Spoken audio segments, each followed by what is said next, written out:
Well, good evening, everybody, and it is time for week 5. We have our web conference this week.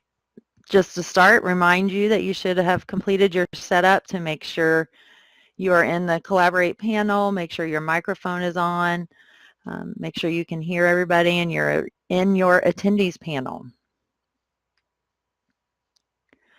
Before we get started, make sure you've removed all your distractions. Have you closed your door and put a do not disturb sign on? Make sure your cell phone is on silent so you can focus and put your full attention on our web conference today. Let's go ahead and do a quality check. You should see the record symbol up in the upper left corner, the little camera with the red dot. Hopefully you can hear me. And if you completed the setup that we started talking about, go ahead and raise your hand if everything's working.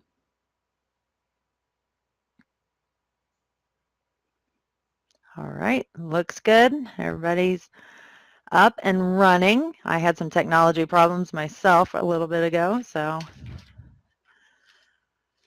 All right, so week 5, we're going to talk about the community of inquiry and really start focusing on chapters 5 and 6 that we started last week.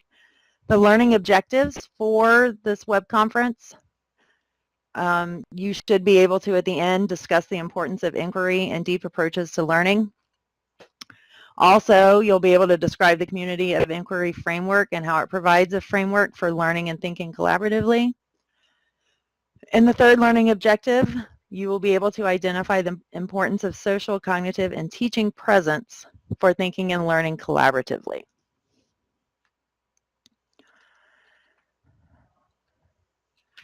So first, as educators, it is critical that we create an effective educational experience for our students. I mean, that's why we all went into teaching to begin with, is to provide a good experience for our kids. So the question is, what does that effective experience look like in your classroom? And can the community of inquiry framework help you? And it does provide some factors and elements that you can put in place to provide those students a better, effective experience in your classroom.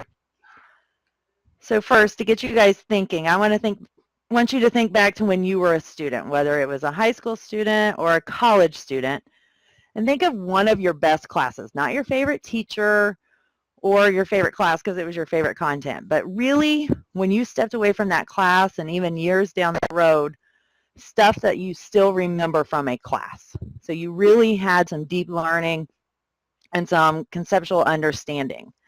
There are 4 choices here. Choice 1, 2, 3, and 4. Learning surface content is number 1. Deep learning through inquiry, discovery, and collaboration. Number 3, learning content for the final assessment only. Or a classroom that was teacher-directed and mostly direct instruction. So out of those 4 choices, I'm going to have you answer 1, 2, 3, 4, 5, 1, 2, 3, or 4. Which one really stuck with you? Learning the surface content, deep learning, learning for the assessment, or teacher-directed. Right, I know Justine just joined us. There she goes. All right, so everybody has agreed that looking back and reflecting as a student that the deep learning was really what stuck with you and helped you in the future.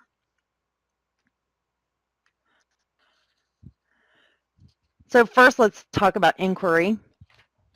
Inquiry, there's a goal of deep and meaningful learning through thinking collaboratively with critical thinking and discourse. So inquiry is when you take your existing knowledge and experiences and you open it up to questioning and interpretation from others. It should be a social situation and a collaborative approach. So if you look at that little picture there and it says, "Dear teacher, times have changed, have you?"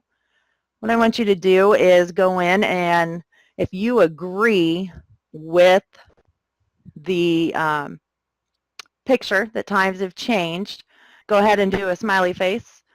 If you don't agree that times have changed, go ahead and do a little sad face or a thumbs down.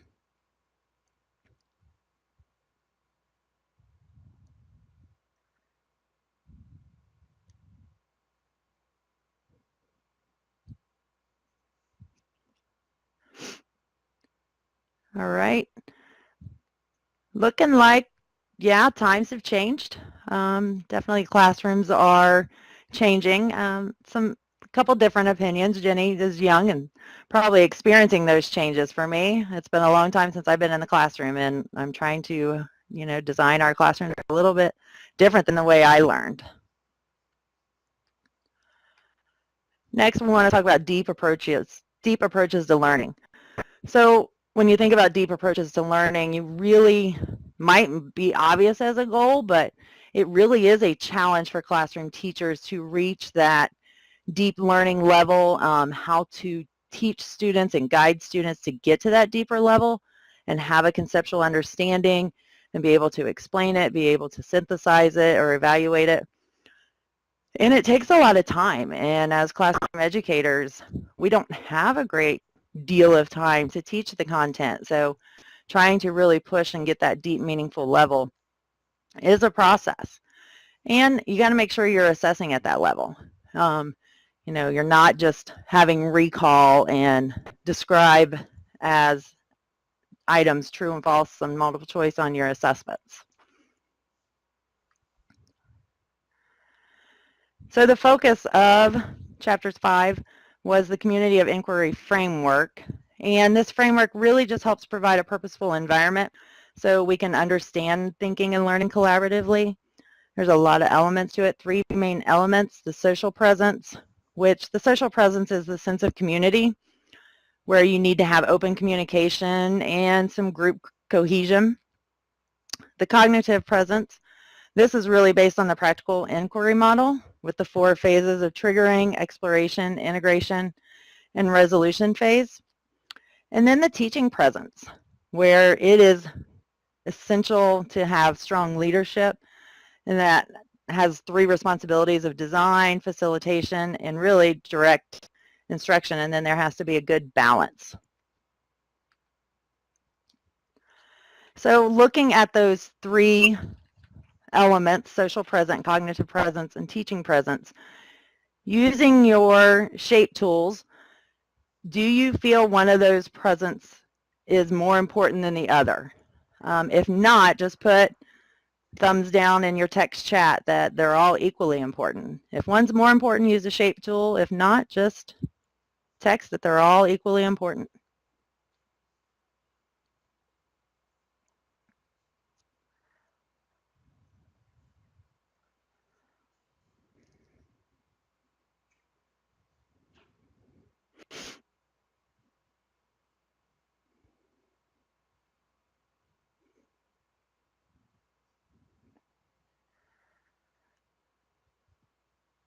All right, looking like, yeah, they're all pretty important, definitely, to make the whole framework work.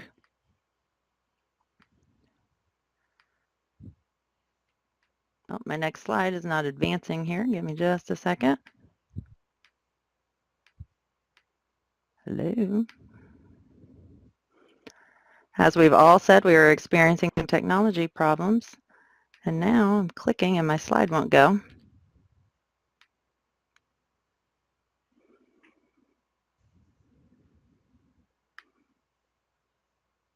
There we go. A little slow. Whoa, now it looks way ahead on me.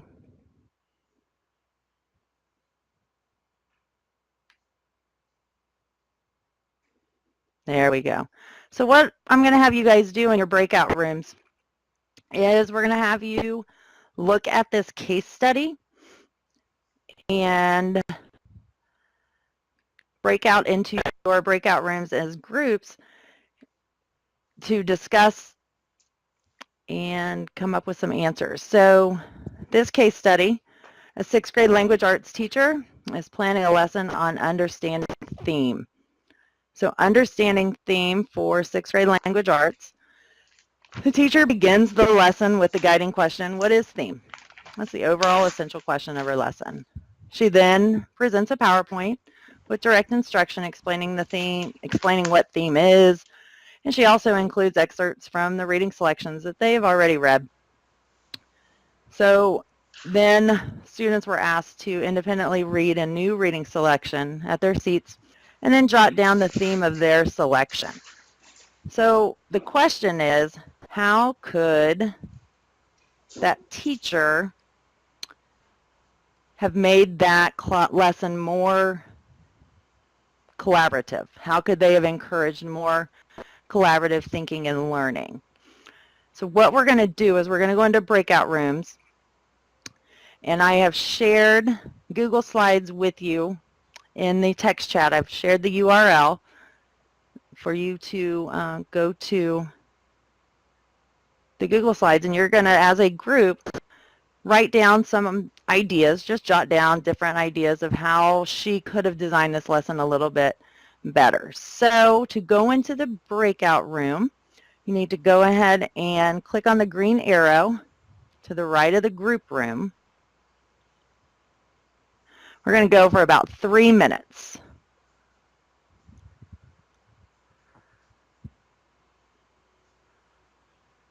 About 3 minutes. There's going to be 4 groups. And I want you all to go into group 1.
Really trying to share this with you.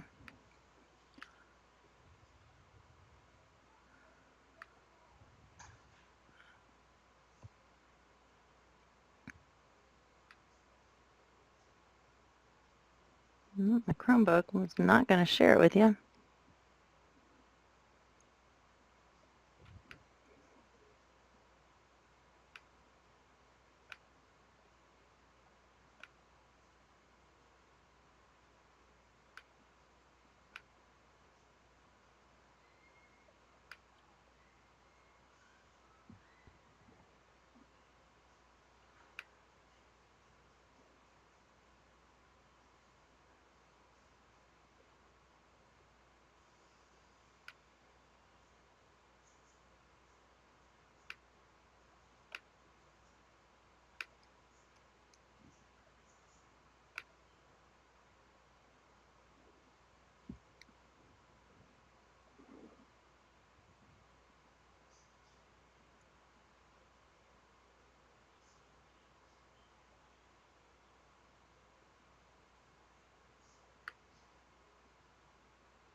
Is there any way we can? I don't know. Well, we'll go on. I'm just going to skip that part. It's not, my Chromebook is blocking me. So we'll just go ahead and use our text chat. I'm fine with that. Oh, there it goes. Somehow it just went. Look at that. How did that just work?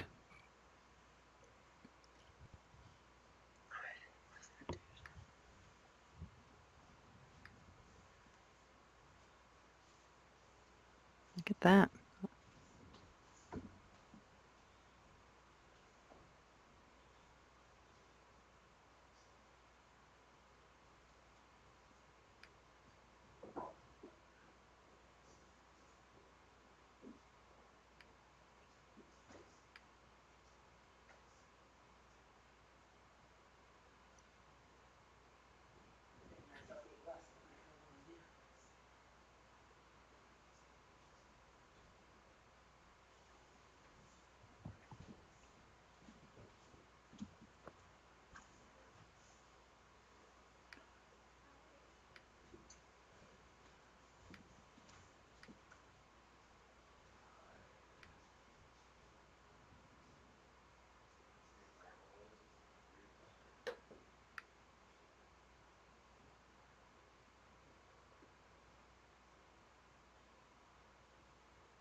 Are you guys in the breakout room?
When I get this done. Not the whole thing done, when I get this recording done.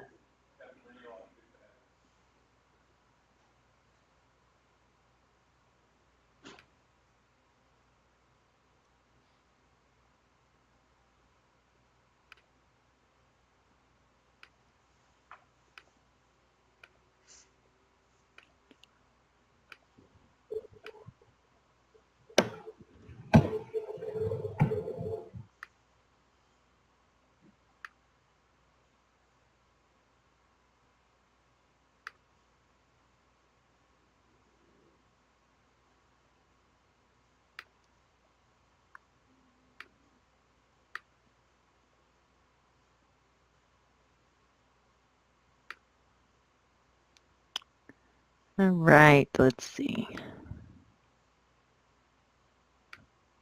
All right, were you guys able to see the Google Slides and link to them? Yes, ma'am. Okay. Now, I was going to share it, but I'm going to share application and try and get this.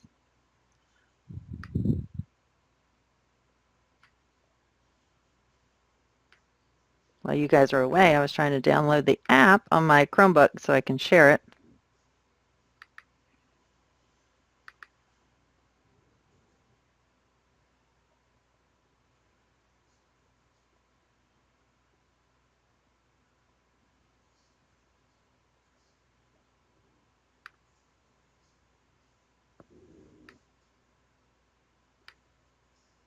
All right, can you guys see my screen there?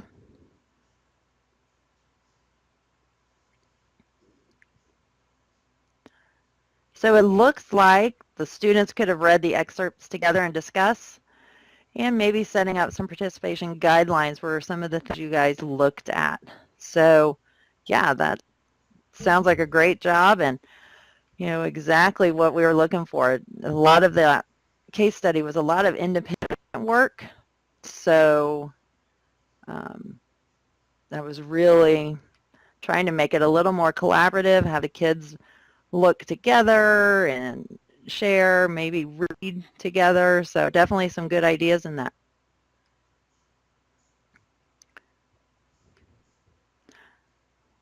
All right, so what I want you to take away from today is reflecting on your classroom and thinking about how you can make it support the community of inquiry framework and how you can have kids think and learn collaboratively.